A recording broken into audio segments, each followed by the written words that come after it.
माननीय गृहमन्त्रीज्यू आफ्नो पृष्ठभूमि हेर्दा कानुन ब्याकग्राउन्डको हुनुहुन्छ, मानवाधिकार ब्याकग्राउन्डको हुनुहुन्छ, शान्ति प्रक्रियाका विभिन्न श्रृङ्खलामा काम गर्नुभएको व्यक्तित्व हुनुहुन्छ। आफ्नो दलको प्रमुख सचेतक भएर विभिन्न संसदका विषयहरू ह्यान्डल गर्नुभएको छ। हामी अघिल्लो सेसन मात्रै हेऱ्यौँ भने पनि माननीय गृहमन्त्रीज्यू प्रतिपक्ष बेन्चमा बसेर धेरै नेताहरूमाथि, मन्त्रीहरूमाथि उठेका विषयहरूमा नैतिकताका प्रश्नदेखि धेरै विषयहरू उठाउँदै हुनुहुन्थ्यो। म त्यो सम्झन चाहन्छु।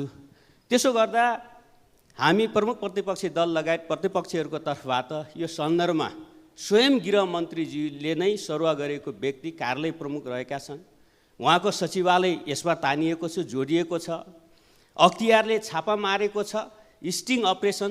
त्यसपछि चाहिँ पक्राउ परेको व्यक्ति यो सामान्य मान्छे, सानो माछो अरू छ भनेर एक दिन दुई दिनपछि नै छोडिरहेको छ। ठुलो माछा को हो?